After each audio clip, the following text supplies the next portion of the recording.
Welcome to another Movie Reviews review. So after reviewing the horrible film The Mist, we decided to review another absolute train wreck of a movie.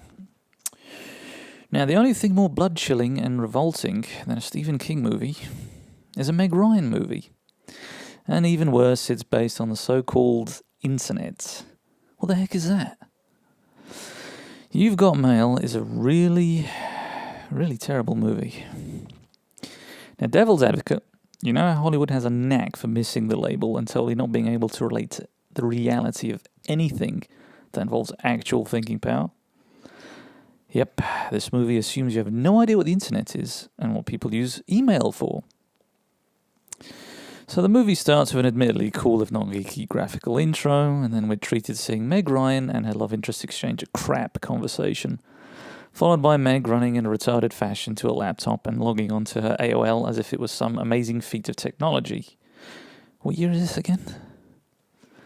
She reads an email from Brinkley, and we cut to our poor unfortunate star of the movie, Tom Hanks, and his lousy bitch of a girlfriend. Tom does a similar thing when his girlfriend leaves and logs into his AOL and reads Meg's email. I mean, really, you'd think they were looking at porn or something. It's just email, for f***'s sake. God damn, this movie just started and it's really thicker than poo. Shop girl, Meg, how did I become so famous? Ryan walks around New York and heads to work, as does Tom. And at one point they cross paths because, in a city of millions and millions of people, that kind of thing can actually happen because, love triumphs all. So Tom arrives and talks to his buddy Dave Chappelle. I can only assume he must have lost a bet or he just really needed the money. And they talk about some corporate crap and cappuccinos because, that's corporate types love cappuccinos and talking about business and good Lord. Dave, why on earth did you agree to be in this movie? You don't even get to say motherfucker. Anyways, Meg arrives at her wonderfully cute and lovingly quaint and old and ridiculous looking bookstore. And you just gotta love how they made the store look. I mean, it looks exactly like the kind of store a daft cow like Meg Ryan would run, basically. There's talk of cybersex. Now, Meg's helper is kind of cute, but I really do not want to envision Meg, dumbass, or Granny doing the deed on their laptop. After that, we cut to Tom and his wonderful corporate father. It's funny, why are all rich, successful people shown as being yuppies with no heart, self-centered and totally shallow and material? Don't a lot of these people pay money to charities and do good things with their money? I know, Richard Branson, for example. The scene is pretty lame, to say the least. They talk about stores and going out of business, how Meg's store is going to go belly up once their Fox box store opens up. Boo, who? Then we see Meg sending an email, writing about her useless existence and butterflies. Then Tom does the same thing. This is part of the movie, is a typical Meg Ryan thing, just useless, absolutely useless. Who wrote this bloody movie again? Meg's mother, perhaps? So we're 17 minutes into the movie, and I really want to blow my brains out. Now, after some mindless banter with Meg's cohorts, we cut back to her and her boyfriend. Now, quite frankly, the relationship comes across more like brother and sister, but, hey. And they talk about stupid crap and argue about him buying a typewriter because, it's old school. Use a laptop, mofo. After another useless email from Meg, yes, the woman clearly has no life, we cut to Tom preparing his boat to try and escape the movie. Then his stepmother, I should say, comes along and initiates an incestuous kiss. But in retrospect, it must be better than kissing Meg. Then we are treated to seeing Tom Hanks act like Tom Hanks from Big. Oh God, I wish I was watching that movie instead of this crap. And take his kids to some nice festival market type thingy in the streets. And of course, once again, they end up bumping into Meg in her Fairyland bookstore where she's reading a book to kids. And the kids are quietly listening. I you not, they are all sitting dead quiet and listening. Since when do kids behave like this? Usually every 5 seconds you still want to shut the up.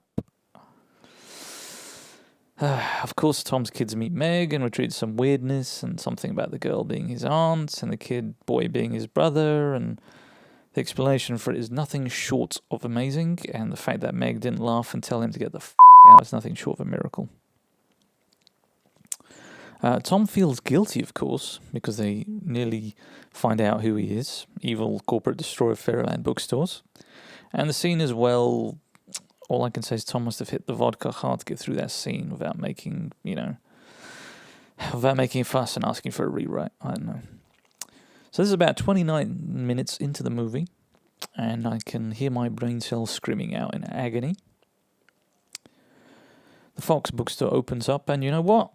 It looks like a really nice store. Fresh cakes, merchandise, nice layout. I mean, honestly, if I had to choose between the two, Meg's dusty Fairyland crap store, and, it can burn in hell, quite frankly, because that place looks quite nice. There's a huge flaw in this next scene where Granny proclaims they made $1,200 less that week than last year. Now, devil's advocate here. What crappy bookstore makes $1,200 a week?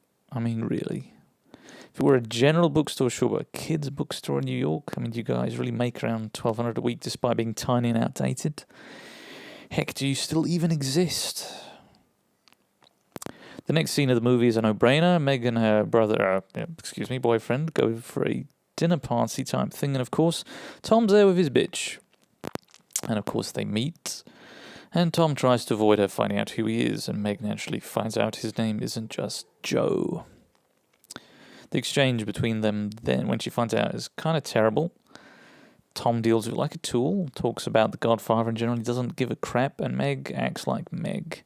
Stupid, daft, petty, and lame. Then Meg lectures him about stealing caviar garnishes. Okay, shoot him, seriously. What a horrible person. Ugh, shoot me while you're at it. Admittedly, when he puts that stuck-up cow in her place, it's quite gratifying, and he certainly hit her over the head. Her brother comes along, and so does Tom's bitch, and well, the cliche here is, almost gave me cancer. Tom passes at having sex with his druggy bitch girlfriend, send Meg an email about how terrible he felt about telling Meg what a tool she is. Seriously. The email exchanges in the movie are painful. They sound like instant message, not email, and seriously, AOL had instant messaging capability. They didn't need to exchange mindlessly useless emails of crap. Anyways, the following scenes are so lame, I'm not even going to exchange, I'm just going to pretend they don't exist and just glaze over them. So Tom Hanks charms Rose, the bitchy checkout girl, because Meg's a total idiot and nobody likes her. Which is followed by Tom's aunt singing and his stepmother trying to molest him. I wish I was joking about that, but that actually does happen, and apparently it's supposed to be funny, kids singing badly, and incest is clearly supposed to give us all a big chuckle. We then see Meg and her douchebag comrades enjoying Thanksgiving together. This movie's giving me gas. I wish I could bottle up and send it to the writers. Drink my fart, you bitches. The next scene more or less makes you realize how stupid this movie is. Tom actually sends her instant message, and they have a conversation via instant message, which is more or less the same as their emails. Okay, fair enough. The conversation is daft, lame, crap, blah, blah, blah. In all honesty, there's not one mention of boobs, which, never happens in instant messaging.